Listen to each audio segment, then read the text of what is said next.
Good morning. It's Dr. Brenda Eshin Shoshana back with another little talk on finding happiness that cannot be lost, cannot be taken away, free of disappointment, just plain feeling wonderful.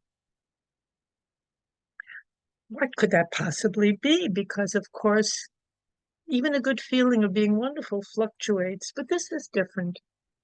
These are steps toward clarity, toward well-being, toward truth, I would say, and simplicity.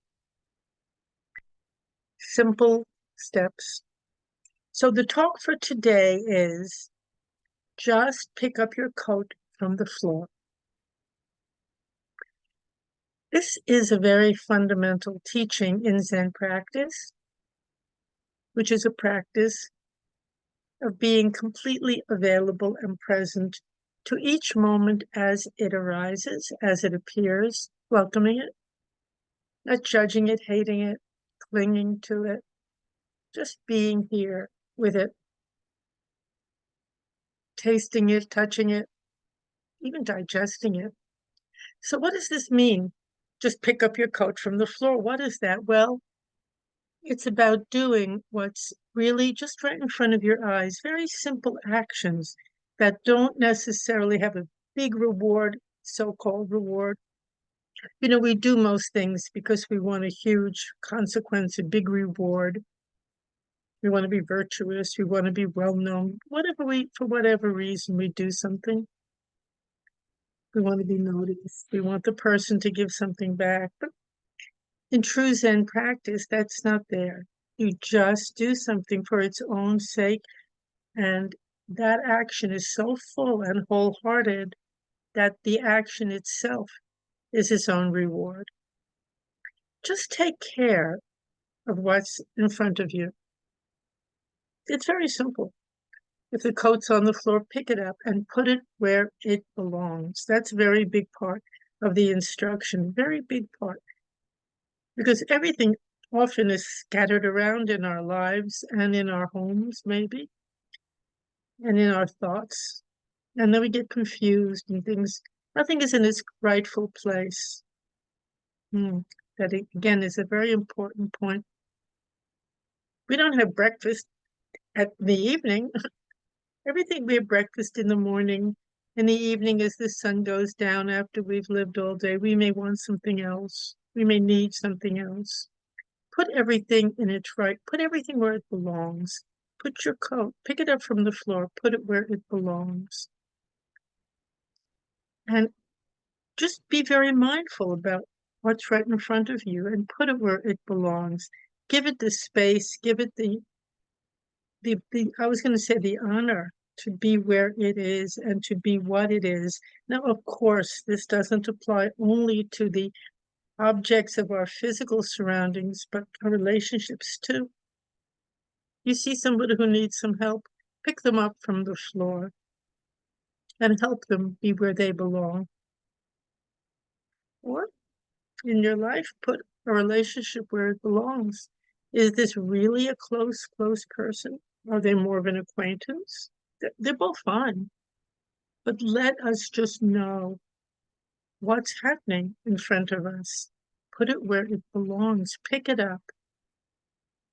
Encounter it. Greet it. Welcome it. And put it just where it belongs.